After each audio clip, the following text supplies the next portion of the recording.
Sigh, Berger and the rest of the Topps brain trust must have had a major "not this crap again" moment when 1963 Fleer baseball cards hit the store shelves that spring.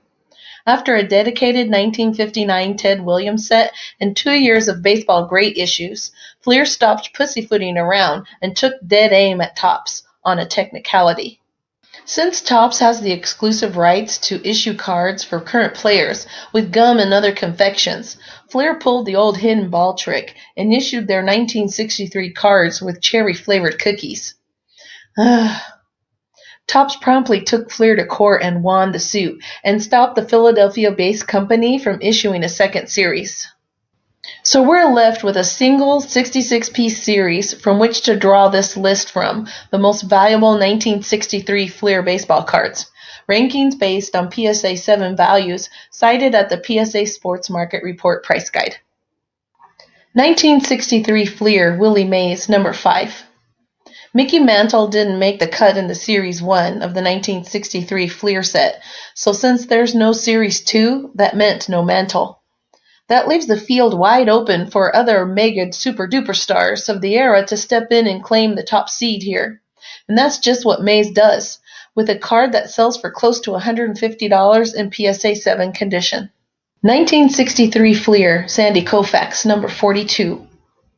Koufax led the National League in strikeouts for the first time in 1961, and then copped his first ERA title in 1962. But it wasn't until 1963 that Koufax really started to blow the world away, running up a 25-5 record with a 1.88 ERA and 306 strikeouts. It was all good enough to win the National League Cy Young and MVP awards, and set up the Dodgers to win the World Series over the bitter rivals Yankees that October. This 1963 Fleer was right there for collectors to love during Sandy's breakout season, and it's another $150 card in graded near mint condition. 1963 Fleer Roberto Clemente, number 56. This card has become an iconic hobby piece over the years, with Clemente in full frame head and shoulder mode, looking off to his left. It also helps that Fleer didn't call the Hall of Famer Bob like Topps did. Clemente brings in about $140 in PSA 7 condition. 1963 Fleer Joe Adcock, number 46.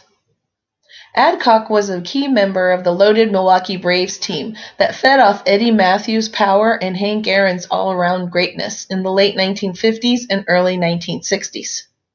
Even with all that firepower around him, Adcock was a steady force at first base for many of those seasons.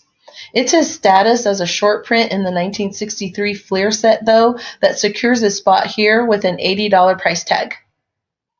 1963 Fleer Carl Yastrzemski, number 8. Yaz won his first batting title in 1963, hitting .321 and adding 40 doubles to go with his 14 home runs. Within a few years, of course, Yastrzemski would win an American League Triple Crown and MVP in 1967, and he forged a 23-year career that led him right into Cooperstown.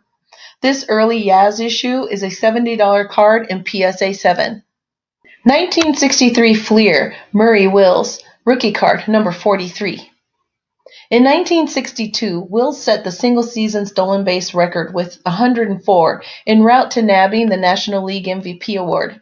And despite his 1982 Kmart evidence to the contrary, there really is no 1962 Topps Wills card. In fact, there is no Wills card at all, which makes this $70 Fleer beauty his rookie card. 1963 Fleer Brooks Robinson, number 4. Robinson was only 26 years old in 1963, but he already had 3 gold gloves to his name. He would end up winning 16 in a row and is still generally regarded as the greatest fielding third baseman of all time.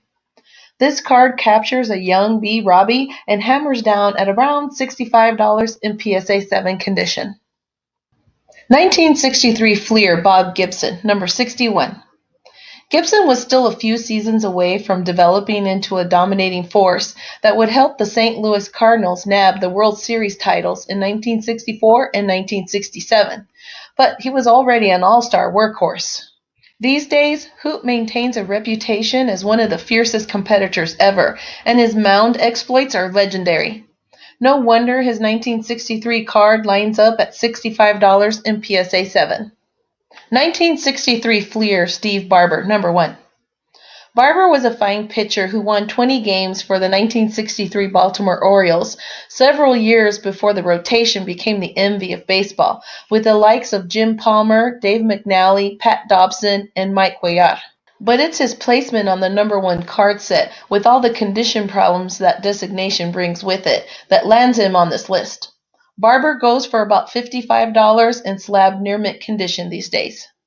1963 Fleer Don Drysdale, number 41. Drysdale won 25 games and picked up the National League Cy Young Award in 1962, staking his claim as the Dodgers' ace and solidifying his spot as one of LA's first superstars. Today, Airedale's 1963 Fleer sells for about $50 in PSA 7. 1963 Fleer Warren Spahn, number 45. Spahn didn't need any short print magic to help him join his Braves teammate Adcock on this list. He was already a legend, not to mention 43 years old when this 1963 rolled around, but he went ahead and tacked on 23-7 season for good measure. Spahn's 1963 Fleer sells for about $45 in PSA 7. 1963 Fleer Ron Santo, number 32. Santo hit 20 home runs for the first time in 1961, but he didn't score his first All-Star berth until 1963, just in time for this card to make some hay, in other words. Today, the Cubs legend lines up here at about $30 in graded near mint condition. Like our video? Then like our videos and subscribe to our channel. waxpackgods.com